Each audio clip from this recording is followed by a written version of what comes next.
Alright, hello. Welcome to this. I'm going to be talking about this thing, Ballpoint Splatling Nouveau, right? This weapon just came out yesterday, and I figured since it's incredibly different from this playstyle, I would make a guide on how to use it. So, right, this is going to be assuming you've never heard of or touched this weapon ever. We're going to be going based on that. So this kit, in comparison to vanilla Ballpoint, is much more not passive, or well, it is supportive. It has ink vac, but I would say it's defensive rather than anything else. I feel because of mainly because of mine and not having beacon, right? You gotta consider though, like it is still a ballpoint, so you do still have like the capability of being aggressive with this range and kill time you have, right? But we'll just get into it here. So, basics. We'll talk about how you paint and build specials. Probably one of the most important things here. So, ballpoint cannot paint at a long distance. Ballpoint does not paint like this. It paints like this.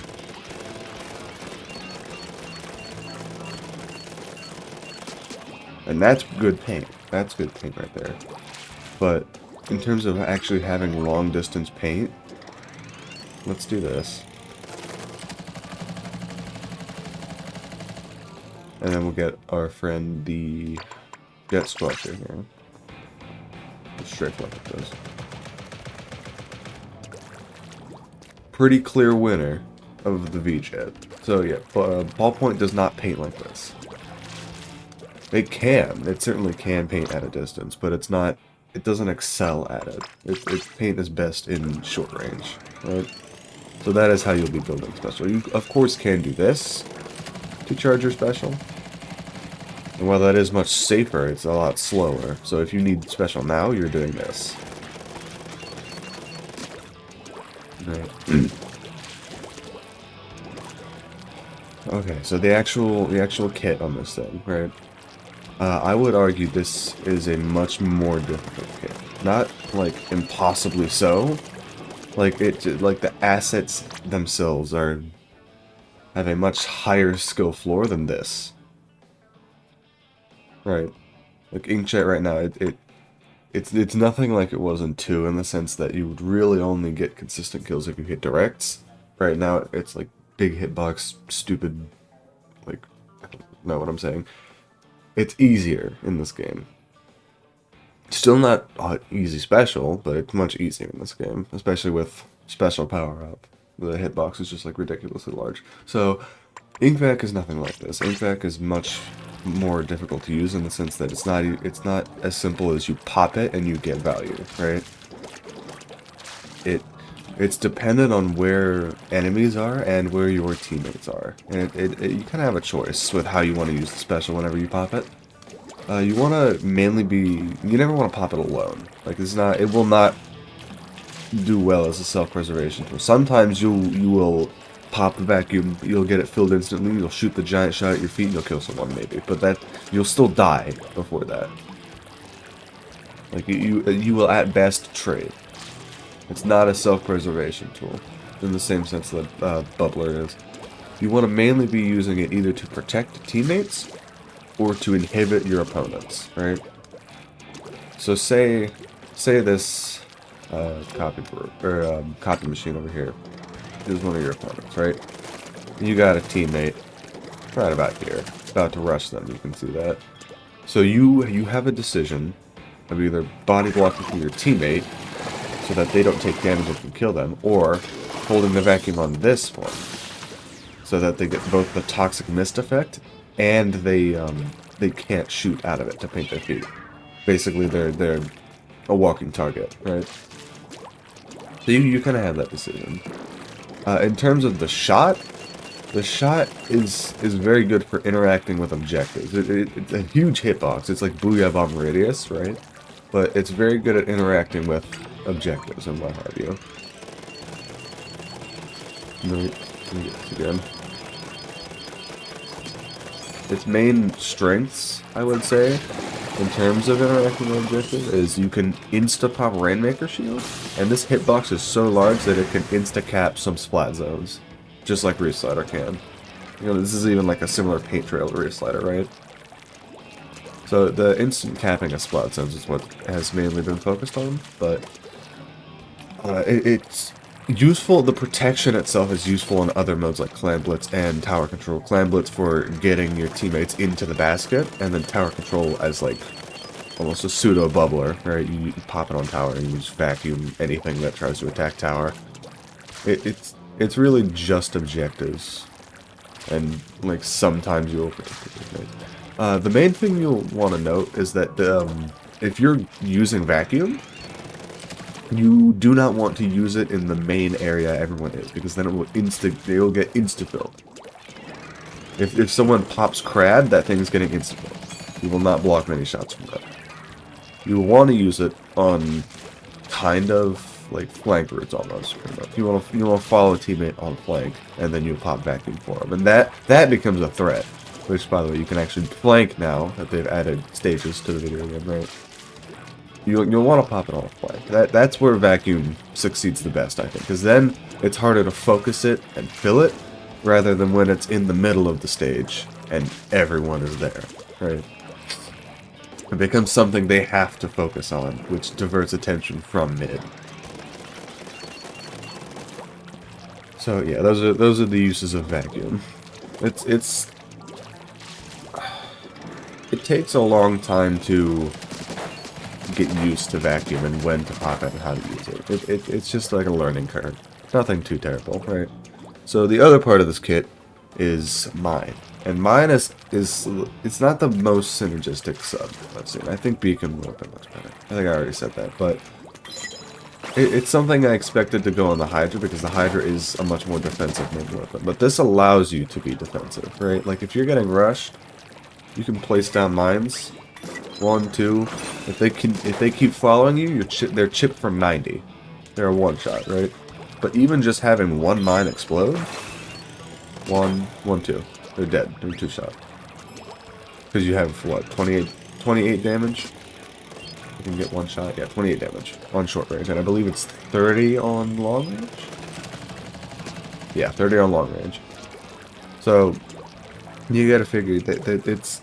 I can't use my words. You have to focus on your mines. Your mines are less of a protection tool. They definitely can protect you and serve as a get-off tool. They are a tripwire. They're mines, right? You want to be paying attention to them for when they're set off, unless you lay down a third mine to set them off, which you can also do. You want that's how you'll be detecting like any flankers, anyone using Ninja Squid. It's also very nice against them. You want to be paying attention to your mines, because if someone trips your mine, they're located and they're a 2-shot. Like Ballpoint already has a fast kill time, but that's just scary to approach when you're chipped for 45, right? And you also have to consider you can blow up your mines early, and they have a very large hitbox, right? Like I can set this here. I gotta cycle my mines. Hold on. Set this here, and they'll still both get located and chipped for 35, which is still a pretty good combo number. Right? So those are, I would say, are the uses of mine. You can also, they also interact with objectives pretty well. You can place them in front of the clam basket. You can place them in front of a Rainmaker checkpoint on the tower to prevent people from just jumping on there. You can put them in the splat zone, and then they'll activate when the zone is capped. So they'll, like, if you're running sub power up, they will, like, probably flip the zone depending on the size. Assuming you're not playing eel tail zones with the giga zone, like. It has a good chance of flipping the zone. Not capping it, but flipping it. So yeah, I would say Inkvac and Mines both have very good uses on objectives. But Vacuum also has like the support with teammates and whatnot. So you also, last thing I'm gonna mention here is you have a lot of range as a ballpoint. Like in short range, you're getting what 3 lines of range? That's not too terribly much, but you do have a very fast kill time. I mean, it used to be the fastest until Heavy hit it, but Um, in terms of your actual, like, long-range firing mode, I'm gonna do this. I'm gonna get out the Hydra. Here.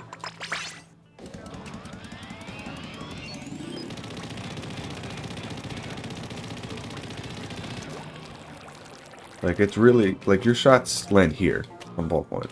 And they land here on Hydra. It's like, maybe 3/4 of a line of range less than Hydra.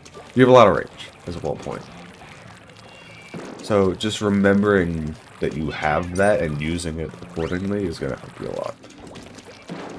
So, let's get into some games here. And I'll show it off in action.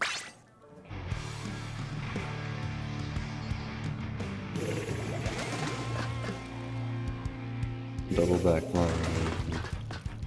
Edit and 52. Okay. So we're on TC, right? Figure I'm not going to insta rush the tower this year. I'm actually just gonna go back here and get set up. I'll let my front lines do the rushing here, but I'll like chip for them.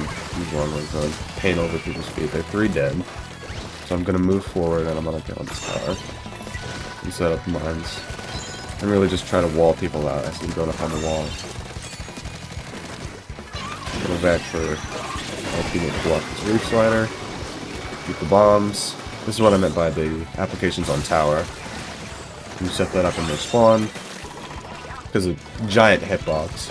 Right? Get the mines up again. Now my stringer's on the tower, so I'm gonna go for more aggressive plays. I got the 52. It had chumps up, which is why I was going aggressive. I'm gonna jump to this.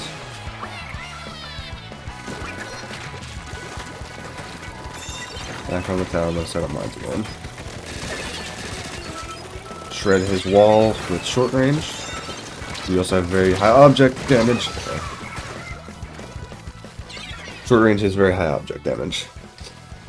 And I am also running Object Shredder, because it's good on things like this with a high fire rate and high damage. It's not a necessity, but you definitely can do it. They're slidering in, so I'm going to set up the mines to chip them once they're out.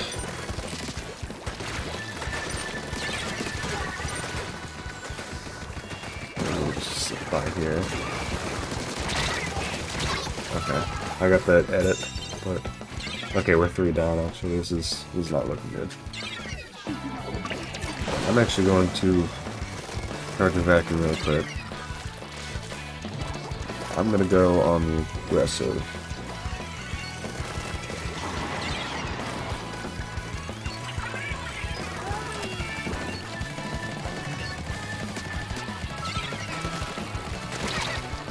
Got it. I didn't know. Vacuum charged. I thought I did. I was really close to it.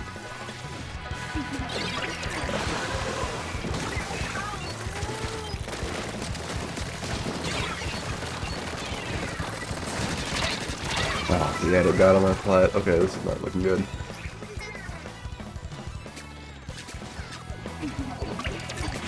Okay, not a great example. Except for the first half of that. So we're gonna try again. Wish we get a game that isn't on Flounder, but we're fine. We're chilling. Umbrella, wiper down.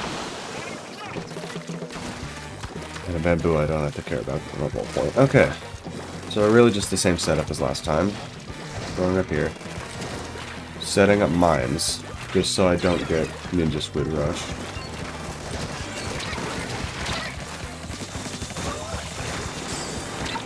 Carry the outer hitbox of the missiles. Okay.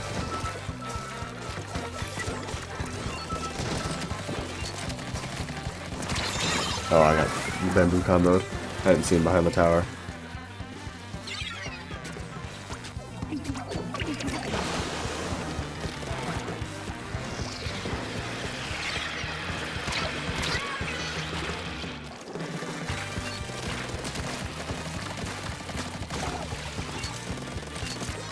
Oh, there it goes, nothing again.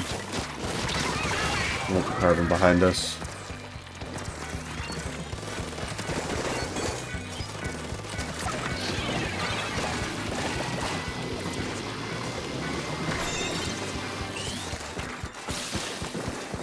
down there.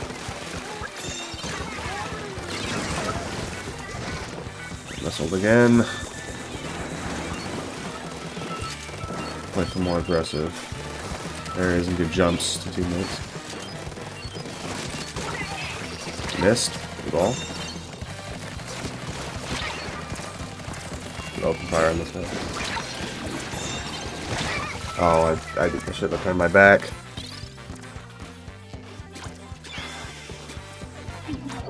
The wiper's behind us. Watch out for that. Okay, that's nice. Oh. So now I'm going to be setting up mines on this flank because they can still go around and attack us from behind. That's not too bad. Oh, second lockout, okay.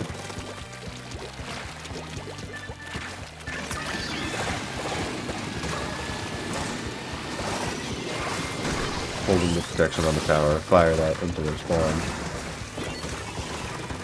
Doing some vacuum things so that it works.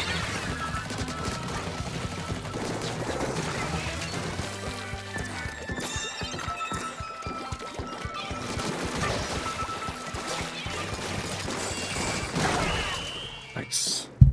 Okay. You kind of see those things in action and whatnot, really just focusing vacuum on teammates, setting up mines on flanks. Very basic stuff. Just takes time to practice and whatnot. But yeah, there you go. I'll see you guys.